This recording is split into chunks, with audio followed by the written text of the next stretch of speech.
They say the devil doesn't always come with horns or fire or a shadow. Sometimes he comes as silence, the kind that makes the air too heavy to breathe. My name is Francisco Javier, and this is The Last Cangassero. If you're new here, subscribe and leave a like, because what I'm about to tell you is not just a story. It's a memory carried through whispers, through scars, through the kind of fear that makes even the strongest man tremble. It begins with a boy. He was no older than 12, barefoot most of his life, but on that night he carried his most prized possession, shoes so worn that the leather peeled like bark from an old tree. They were too big for him, too heavy, but he guarded them like gold. Those shoes weren't just for walking. They were his hope, his proof that one day he wouldn't have to run. But life rarely lets hope walk peacefully. That evening, under a sky cracked with thunder, the boy appeared at the gate of a ranch. His shirt clung to his skin, his chest rising and falling as though each breath might be his last. And behind him, in the distance, something darker than the storm. He called out, not with confidence, not with arrogance, but with desperation. "Sir, if you save me from the devil, you can have my shoes." Think about that for a moment. What does it mean when a child offers his only treasure, not for food, not for love, but for survival? What if your whole life was a closed book and all people ever saw was the cover, the dirt, the rags, the shoes held together by string? Inside the ranch, a man heard his voice.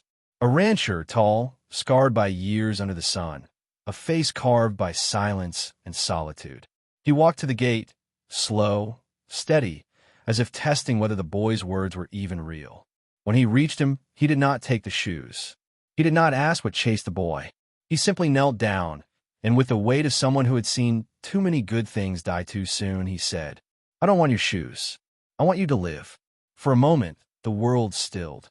The storm hushed, the air trembled, and even the boy seemed to forget the fear that gnawed at him. But fear has a way of reminding you it's real. From the road came a sound. Not footsteps, not hooves, something between both. Too steady to be human, too cruel to be animal. The boy's eyes widened, and he clutched the rancher's arm as though letting go would mean losing himself to the dark forever. The rancher looked past him into the trees that bent under the wind. And he knew the devil doesn't always wait at crossroads. Sometimes he follows you home. Without a word, he pulled the boy inside and wrapped a chain across the gate. The metal screamed as it locked, as though sealing not just wood and iron, but fate itself. That gate was never opened again.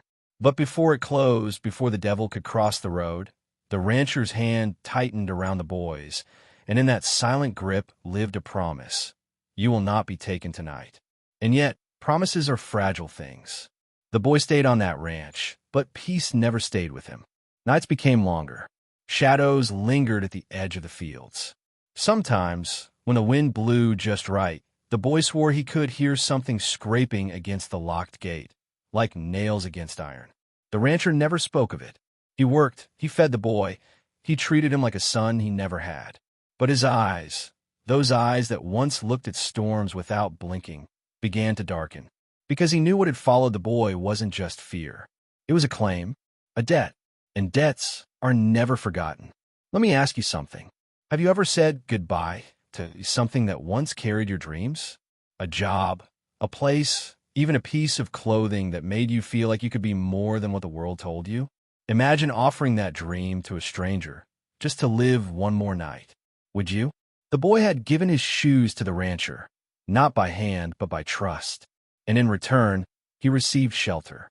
Yet every night, when he lay down to sleep, he wondered, was the devil still waiting at the road?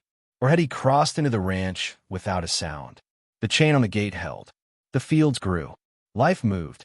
But inside both boy and rancher, a question grew heavier. How long can a promise hold against the kind of darkness that doesn't ask permission to enter? The days on the ranch settled into a rhythm. At sunrise, the rancher saddled his horse, the boy trailing behind him with hands too small for the tools he tried to carry. They fixed fences, hauled water, and tended cattle. From the outside, it might have looked like peace. But peace is not silence. Peace is presence. And what hovered around that ranch was neither. The boy still heard it. At night, a scraping, a whisper, a low murmur that never seemed to come from one place. The rancher would stand by the window, shotgun in hand, his eyes fixed on the locked gate. Nothing ever came through. Yet the boy swore that if he pressed his ear against the door, he could hear breathing on the other side. One evening, the boy asked, his voice trembling but bold enough to break the silence. "Sir, why did you take my hand? Why not my shoes?" The rancher didn't answer right away. He leaned against the wooden post of the porch, watching the horizon melt into fire as the sun dropped. Finally, he said, "Because shoes wear out. But life, if you keep it, can still be mended." The boy held those words as tightly as he had once held those shoes. Yet doubt gnawed at him. What if the rancher was wrong? What if life couldn't be mended, only borrowed? The devil, after all, was patient. It was on the third week that the boy woke to the sound of chains rattling. He sat up in the small bed the rancher had given him, his heart drumming like a wild horse. In the darkness, the sound grew sharper, metal bending, iron straining. He ran to the window, and there, at the gate, the chain moved on its own, twisting as though an invisible hand were pulling it apart. He screamed for the rancher. By the time a man reached the porch, the sound had stopped. The gate stood still. The chain held. Only the wind moved. The rancher turned to him. "Don't ever go near that gate. Promise me." The boy nodded. But promises, like chains, can only hold so long before something tests their strength. And so life went on, in that strange balance of fear and survival. The boy grew stronger. He learned how to ride, how to mend, how to live in a place where silence spoke louder than words. Yet he never lost the memory of what he had seen. He carried it like a second shadow. And then came the night of fireflies. It was late summer, when the fields glowed with tiny sparks of light. The boy had never seen anything so beautiful. He ran through the grass, chasing the flickers, laughing in a way the rancher hadn't heard since the day they met. For a moment, it felt as though the world had forgotten the devil at the gate. But beauty often draws the darkest eyes. The boy froze when he noticed it. Not all the lights were fireflies. One spark lingered too long, glowing red instead of gold. It hovered by the chain, pulsing, as though the metal itself was burning from the inside. The rancher saw it too. He pulled the boy back, his face pale in the moonlight. The glow faded, but its message was clear. The devil hadn't forgotten. That night, after the boy had fallen asleep, the rancher sat alone by the porch. His thoughts were heavy. He had faced wolves, droughts, even men with guns, but this was different. This enemy didn't tire, didn't bleed, didn't leave tracks. It waited, and waiting is often more dangerous than striking. The boy stirred in his dreams, whispering words that chilled the rancher to the bone. "He says the shoes are his now. He says I still owe him." The rancher woke him, shook him until his eyes opened, but the boy didn't remember. He only clutched the blanket tighter, as though the dream had left frost on his skin. The rancher sat beside him until morning, watching the boy breathe and wondering how long he could guard a soul from something no fence could keep out. "Let me ask you, what would you do? If someone placed their life in your hands, a child who had nothing else, would you stand guard forever? Could you? Or would there come a moment when you'd wonder if saving them once meant condemning yourself in return?" As the weeks stretched on, the rancher began to change. His hands shook more often. His eyes drifted to the gate as though expecting it to burst open at any moment. He aged in ways the boy could not see, but the land did. The cattle grew restless, the horses skittish. Even the dogs barked at empty corners of the field. And still, every morning, the rancher rose. Every night he stood watch. Because promises are chains too, and once you lock them, breaking them feels like breaking yourself. The boy, though, carried a different weight. He began to dream of the shoes again, not as they were, but new, shining, untouched by dirt. He dreamed of running far beyond the ranch, down roads the devil could not follow.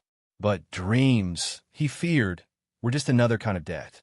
The rancher saw the boy's longing, though he never spoke of it. He only placed a hand on his shoulder, rough but steady, and said, "As long as you're here, you're safe." The boy nodded, but in his heart, he wondered, what if safety was the greatest lie of all? The chain on the gate had not broken. Not yet. But chains are not forever. One night, under a sky split by lightning, the boy woke to silence so deep it pressed against his chest. No crickets, no dogs, no wind. He sat up, and in that stillness he knew something had changed. He crept to the window. The gate stood as it always had, but the chain glowed faintly, red as coal. It pulsed once, twice like a heartbeat, and then it snapped. The sound was not loud. It was soft, almost gentle like fabric tearing. But to the boy, it was louder than thunder. He ran to the rancher's room, shaking him awake. The rancher rose, grabbed his rifle, and stepped outside. The boy clung to his sleeve, whispering, "He's here." Across the field, a figure stood. Not beast, not man, but something caught between. Its outline shifted with the lightning, taller than the fences, darker than the night. And though its face was hidden, its eyes burned with a hunger that needed no name. The rancher aimed the rifle, but deep down he knew bullets could not pierce what had no flesh. He lowered the barrel. The boy's hand trembled in his. The figure spoke, not with a voice, but with a thought that filled their bones. "The shoes. He promised me the shoes." The boy cried out, "I gave them. I gave them away." The air grew colder. The devil's answer came like a whisper sliding through iron. "Then I'll take the feet instead." The boy fell to his knees, sobbing, clutching at his ankles, as though he could protect them from being torn away. The rancher knelt beside him, heart pounding, and for the first time in his life, he prayed. Not for himself, for the boy. "Take me instead," he said aloud, his voice breaking through the storm. The devil shifted, its eyes narrowing. "Your life is old. His is young. He runs faster. He dreams longer. I take the boy." The rancher gripped the child's shoulders, forcing him to look at him. "Listen to me. You don't owe him anything. Not shoes. Not your life. Not your soul. But I promised," the boy wept. And here, the rancher made a choice. He pulled the boy's small shoes from where he had hidden them, kept safe all along in the barn. Worn, broken, but still his. He placed them in the dirt between them and the devil. "There," he said, "that's all you'll ever have. That's all you'll ever get." The figure bent down. Flames licked the shoes, devouring them in seconds. When nothing but ash remained, the devil raised its head, eyes burning brighter. This is not enough. The rancher knew it then. The devil was not after shoes or even feet. It was after choice, after surrender. And as long as the boy believed he owed something, the devil would never leave. So he did the only thing left. He took the boy's hand, just as he had on the first night, and placed the rifle into it. "You choose," he whispered. The boy froze, staring at the weapon. His hand shook. He was only a child. Yet in that moment, he understood it wasn't about killing the devil. It was about refusing him. With trembling breath, he raised the rifle, not at the figure, at the gate. He fired. The blast shattered wood and iron, sending sparks into the storm. The gate, the place where the devil waited, collapsed into the mud. Nothing remained to guard. Nothing remained to open. The field went silent. The figure stood, flickered, and then vanished as though it had never existed. The boy dropped the rifle, collapsing into the rancher's arms. He sobbed until dawn, every tear washing away the belief that he owed anything to the dark. When morning came, the rancher spoke quietly. "Chains hold things in. Sometimes they hold them out. But what matters most isn't the lock. It's knowing when to break it." The boy listened, his feet bare in the dew-soaked grass. And for the first time in his life, he felt light. Not because the devil was gone, but because he had chosen to live without debt to him. He never asked for new shoes again. He walked the earth barefoot, proud, free, carrying only the memory of a promise broken in order to save a life. And the rancher, he never opened a gate again. For him, the boy was enough. Now I ask you, what about you? Have you ever carried a weight that wasn't yours to bear? Have you ever lived as if you owed something to a darkness that never truly had a claim on you? Share your thoughts in the comments. Tell me about the promises you've made and the moments you had to break them just to survive. Don't forget to subscribe to The Last Kangassero and leave a like. And when this video ends, watch the 2 stories waiting for you on screen. tales of lives caught in the shadows, where choices meant everything. Because sometimes what got left behind is exactly what could have changed everything.